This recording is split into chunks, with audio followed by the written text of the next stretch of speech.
you can get apps for pretty much everything and anything these days, from banking to health to entertainment to apps on, writing journals, stuff for doorbells, travelling, booking holidays, everything. It's not new, and I guess part of it has been a move towards a more cashless society for quite a long time, with more apps than ever. Is it something we need to just get on with, or are we a bit over-reliant on the old app now? Tech expert Matt Porter, the Gadget man. Hello, good morning. How are you? I'm good, thanks. How are you? I'm all right, thank you. Do I need an app to tell me whether I am or I'm not? I think you can. I think that certain mobile phones actually do have those apps which which connect to your to medical devices and will tell you if you're ill or not or whatever. So I think that's a bit too late for that as well. You can have that. Missed it. You can have a ring on your finger that will tell you. Oh, you can, can't you? Yeah. That's right. Okay. What's going on, Matt? Do you love all of this, or how much actual tech do you have in your life? Lots. Do you? Some of my, I'm not one of these people that has to have everything brand new. So I don't need to have the most up-to-date mobile phone when it arrives, or I don't need to have the most up-to-date TV or anything like that. I'm kind of happy with what I have to a certain extent, but I am very enthusiastic with regard to technology, and I like to try out, and lots of companies do actually send me stuff to try out, which is very useful. But yeah, I'm very enthusiastic about things that make our life easier, I think. Yes, okay. So, are we too reliant? What are the pitfalls of having as many apps as we all have in our life? I think you've touched on it by talking about having a folder on your phone for the different parking companies or different parking apps. I have the same thing with. I have lots of different cameras around our property in sheds and stuff like that, and they're all from different manufacturers and they all use different apps. So I have a folder on my phone which has all of the different, doorbell, CCTV, all of those things. What have you called that app? What have you called your folder, Matt? I don't think I even called it anything. I don't even think I went as far as that. I just became, I knew, because you can see kind of like a little preview of what's in there, so I knew what they were. But yeah, I know exactly what you mean by having to have multiple apps to do things. We have them with social media, don't we? We have like Facebook and X and Instagram and all of those different things, WhatsApp, everything like that.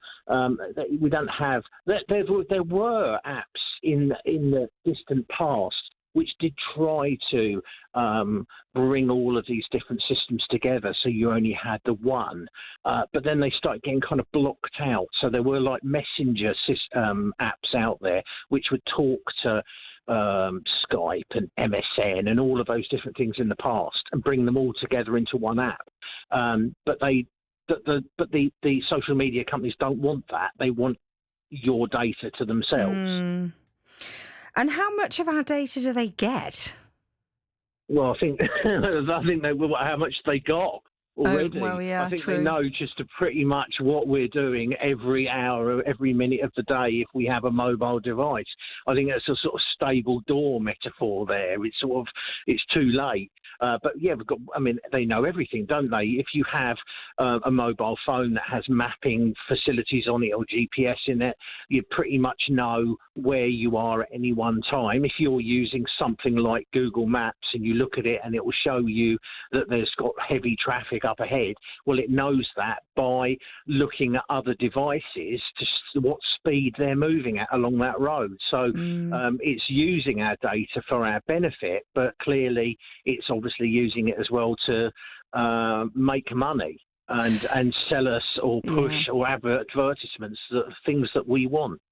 So how do we keep ourselves safe? Because it's changing. It feels like it changes all the time. So trying to keep up to date with everything can be tricky and a bit like, do I have the time to be able to do this? How do we basically keep ourselves safe? Because there are pros and there are cons, and the fear of being scammed is huge, probably rightly. Yeah, I think that we're lucky in as much as the app market has become developed enough that it has a certain amount of safeguards built into it. So downloading apps from reputable sources such as the app stores for the main, for Apple or for Android or for Amazon, they have their own stores where they're curated to the most extent, so that there isn't anything particularly dodgy going to happen to your data if you use them from a reputable source. It's where you have to pull them down from third parties, then you are potentially putting yourself in danger of having a malicious app where you don't, your data could be going elsewhere, or your information could be going elsewhere, or your information from your mobile phone could go elsewhere. So it's going getting stuff from. Is it kind of the normal stuff really? Have kind of like an antivirus app running on your phone so that you can keep track of what's on there.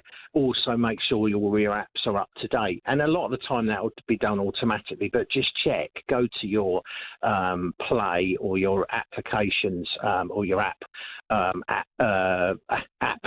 on your phone and just make sure everything is up to date. It's just keeping everything up to date, really, and be thoughtful about what you might be doing, who might be around you when you're using these apps, especially when you're going to pay for something, because it makes me feel quite uneasy, especially the contactless payment situation, where you can literally just swipe or tap your phone near a contactless terminal. Just be aware that because that's such an accessible way of paying and simple, that you can be scammed if there are bad actors around who have the same technology on their person. You walk by them and can potentially be paying for something or transferring money off out of your bank account. So it's just being careful. We've got to be careful. We can't rely on other people to be careful for us. We have to take responsibility. You have to take responsibility. Yeah, I've just double checked. I've got an app in my app library, an app folder full of apps that I don't use, but I don't know whether I might need them in the future. So I've got an app folder for apps that I don't use. Yeah. Because I'm not sure whether I should delete them. Yeah, that's a fear, isn't it? Because I get told regularly by my device what things I haven't used for a long time, and then I think to myself, well, I might need that. Well, I obviously haven't needed it for a year. Yeah. But this fear, it's the FOMO, fear of missing out, isn't it? So we're fearful that if we drop something and don't use it anymore, we might miss out on something. So yeah, it's difficult. And of course, there's plenty of space on mobile phones now to have oodles of apps on there without causing any problems. So yeah. So one of my favourite TV programmes, Matt, is Stacey Solomon when she sorts your life out, and I'm getting a feeling that I ought to have a clear out of my apps and that I'm hoarding, and I shouldn't be. Well, this is the thing, especially not even apps really. A lot of it is photographs. The amount of data, the amount of images and videos that we take on our devices that in a lot of the time can remain on that device for extended periods of time without being backed up elsewhere. The phone then gets damaged, stolen, or whatever, or goes wrong, and then all of that information is lost. So it's really important that if you have got important data on your devices, that you do make sure that they're backed up elsewhere into the cloud so that they're safe. That's really one of the most important things, because I see lots of people saying, I've lost my father-in-law has passed away and we didn't know the access to his mobile phone, and he had hundreds and hundreds of family photos on there that we can't get access to. So it's really important to back up your media and your information.